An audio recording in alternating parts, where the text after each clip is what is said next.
역대 데뷔한 여돌들 중에서도 가장 많은 사랑을 받았고 아직도 받고 있으며 그룹 분야, 솔로 분야 통틀어 모두 대상을 받으며 성공 궤도를 달리고 있는 가수 태연. 멀리서만 본다면 그냥 타고난 노래 실력, 예능 실력을 가진 먼치킨 재능러로 보이겠지만 속내를 까고 본다면 유난히 내성적이었던 어린 시절부터 시작해 엄청난 광기를 보인 과거까지 보유하고 있는 반전의 매력을 가지고 있다는데 오늘은 최강 아이돌 태연의 모든 것 알아보도록 해보겠습니다.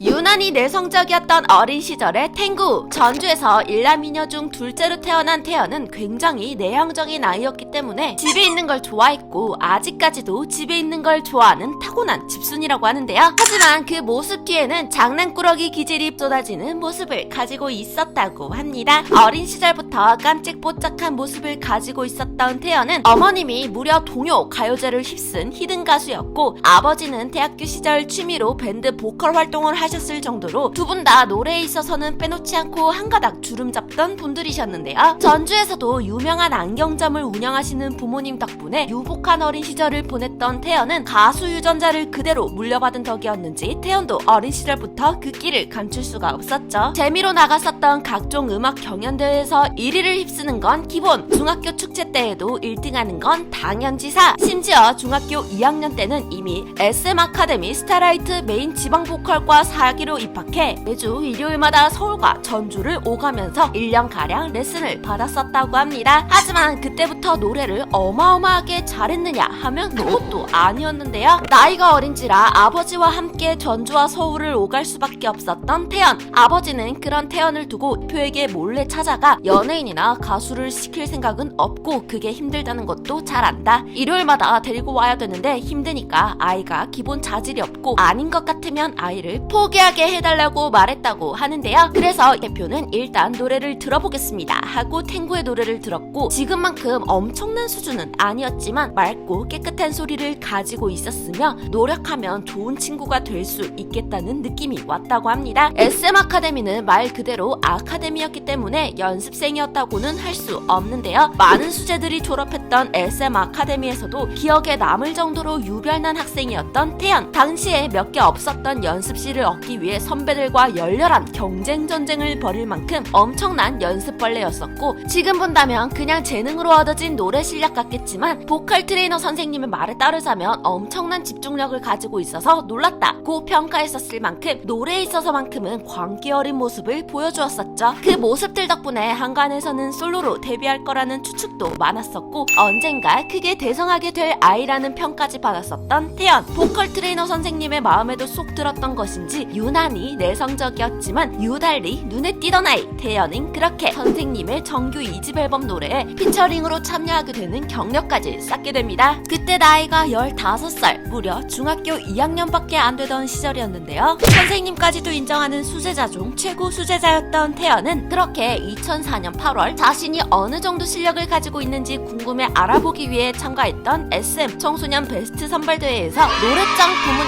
1위와 종합대상을 수상하게 되면서 정식으로 캐스팅되었습니다. 그때 경쟁률을 무려 10,000대1! 이 어마어마한 경쟁률을 뚫은 태연. 내성적인 성격과는 다르게 노래를 부르는 순간만큼은 자신을 확실하게 드러내고 존재감을 인지시키는 장악력 때문에 데뷔하게 되면 많은 사랑을 받게 될 거라는 평까지 들었었는데요. 심지어 이 SM 청소년 베스트 선발대회에서 태연 다음으로 2등한 사람이 바로 엠블랙의 메인 보컬 지호였는데 당시 지호는 자신보다 어린 친구가 우승한 것에 크게 충격을 받아 다니던 학교까지 중퇴하고 가수 준비를 하게 되었을 만큼 태연의 실력은 놀라운 그 자체였다고 합니다. 드디어 SM의 연습생이 된 태연. 이때부터는 약간 탱자탱자 놀았냐 하면 역시나 그것도 아니었습니다. 태연은 항상 1등만 하는 사람이었고 1등이 아니면 안 되는 사람이었기 때문에 많은 연습생들 사이에서도 연구 대상이 될 수밖에 없었다고 하는데요. 이후 솔로가 될 거라는 많은 사람들의 예측과는 다르게 2007년 8월 소녀시대의 7번째 최종 멤버로 발탁되어 소녀시대로 데뷔하게 됩니다. 사실 연습생으로 지냈던 기간은 3년으로 다른 멤버들에 비해서 그렇게 긴 시간은 아니지만 그래도 어마어마한 연습량 덕분에 엄청난 목소리를 가지고 있었던 탱구는 당연히 메인 보컬 포지션을 맡아 데뷔할 수 있게 되었는데요. 데뷔곡 다시 만난 세계에 등장하자마자 엄청난 센세이셔널한 반응을 불러일으켜 막힌 태연. 이때 당시에는 순수함을 강조하기 위해서 멤버들 모두 거의 민낯으로 촬영을 진행했다고 하는데 유난히 눈에 띄는 귀염뽀짝하고 맑아 보이는 태연의 모습에 많은 사람들이 입덕학을 세우게 되죠. 말랑말랑하게 생긴 얼굴과는 다르게 파워 있는 목소리와 엄청난 가창력 덕분에 소녀시대 자체도 탑티어 걸그룹이 되기도 했었지만 그 중에서도 태연은 모든 여성 아이돌 멤버를 통틀어서도 넘사벽 인지도를 자랑하며 탑이 되었는데요. 거기다가 특유의 예능감까지 보유하고 있어 많은 예능에 출연함과 더불어 재치있고 깔끔한 목소리로 라디오 DJ까지 진행하며 많은 사랑을 받았었죠. 데뷔 초부터 많은 드라마들의 OST를 담당해 부르면서 인지도를 알린 태연. 그래서 태연이라면 믿고 듣는다는 뜻으로 미뜨탱이라는 타이틀까지 차지하게 되었는데요. 을의 메인 보컬은 춤에서는 밀릴 수도 있다 하는 편견이 있을 수 있겠지만 태연은 그런 편견을 아주 깨부수다 못해 박살을 내버린 아이돌이었는데요. 메인 보컬 포지션을 자랑하고 있음에도 불구하고 예쁜 춤선, 안정된 춤 실력을 가지고 있었고 어떤 컨셉이든 무대 소화력이 좋아서 무슨 무대를 하더라도 찢어버렸던 태연. 하지만 승승장구할 것 같은 태연에게도 힘들었던 사건 사고들은 있었는데요. 역대 탑티어 아이돌이기 때문에 사건 사고도 유난히 많았었던 태연. 그중 하나는 친한 친구 DJ를 하던 당시 단지 슈퍼주니어 강림과 함께한다는 이유로 게시판에 무수히 달리던 악플들의 고스란히 노출될 수밖에 없었던 태연. 당연히 이 악플들을 읽고 상처를 엄청나게 받을 수밖에 없었다고 합니다. 또 공연을 하다 말고 납치될 뻔한 사건도 있었는데요. 2011년 4월 17일 롯데월드 아이스링크 특설 무대에서 무대를 하던 도중 갑자기 난입한 어떤 한 남성이 태연의 손목을 낚아채 끌고 가려고 한 적이 있었는데요. 처음 태연은 이 남성이 진행 요원인 줄 알았으나 진행을 보고 있던 개그맨 오정태와 이 사태를 빠르게 파악하고 나선 써니 덕분에 다행히 단순 해프닝으로 마무리될 수 있었다고 합니다. 또한 2015년에는 서울가요대상에서 무대를 한 뒤 퇴장하던 도중 무대 리프트 아래로 추락하는 사고를 겪고 말았는데요. 다행스럽게도 큰 부상은 입지 않았었지만 당시 서울가요대상 측에서 자신들의 책임은 회피하고 태연이 잘못했다는 듯한 논란이 일어날 만한 사과문을 게시해 많은 구설수들이 있었죠. 2017년에는 인도네시아 자카르타 공항에서 악성 팬들에 의해 피해를 입은 사건도 있었는데요. 해외 일정차 들렀던 자카르타 공항에서 인파에 밀려 넘어지는 건 기본. 일부 극성 팬들이 신체의 일부를 만지는 등 최악의 상황을 겪고 있던 찰나 현지 경호원은 사전 언급도 없이 태연을 뒤에서 들어올리는 등 이 일이 있고 난 후 엄청난 파장을 불러일으켰는데요. 무질서한 일부 팬들의 불법 도로 점거, 신체 접촉 등 모욕적인 행동 때문에 당시 태연은 인스타에서 눈물이 멈추지 않았다고 심정을 표현해 많은 팬들이 분노에 휩싸이고 많은 네티즌들 또한 소속사에 미숙하고 부실한 경우에 많은 지적을 했었죠. 이제는 가요계 선배님으로 불릴 만큼 데뷔한 지 제법 되었기 때문에 그만큼 사건 사고도 많았었던 태연. 정말 많이 힘들었을 것 같은데요. 그럼에도 불구하고 2015년 미니 앨범 아이로 솔로 데뷔하면서 지금도 현역 아이돌로 활발히 활동하며 많은 사랑을 받고 있는데요. 아직까지도 여전한 미뜨탱을 유지하면서 이제는 팬들뿐만이 아니라 많은 대중들에게도 엄청난 인지도를 가지고 있는 넘사벽 탑티어 아이돌 태연. 아직까지도 다방면으로 독보적 커리어를 쌓아가며 좋은 모습을 보여주고 있어서 많은 K-POP 걸그룹 멤버들에게 롤모델로 손꼽히고는 하는데요. 유난히 내성적이었던 전주에서 태어난 한 아이. 이제는 세계적으로 사랑받는 보컬리스트가 되어 빛나고 있습니다. 앞으로도 태연이 걸어갈 꽃길을 조율함이 응원하도록 하겠습니다. 오늘의 태연의 이야기는 여기까지인데요. 재밌게 보셨다면 좋아요와 구독 눌러주시고요. 영상에 소개되지 않은 탱구의 정보들이 더 있다면 댓글로 달아주세요. 다음번에는 어떤 이야기로 돌아오게 될까요? 기대 많이 해주세요.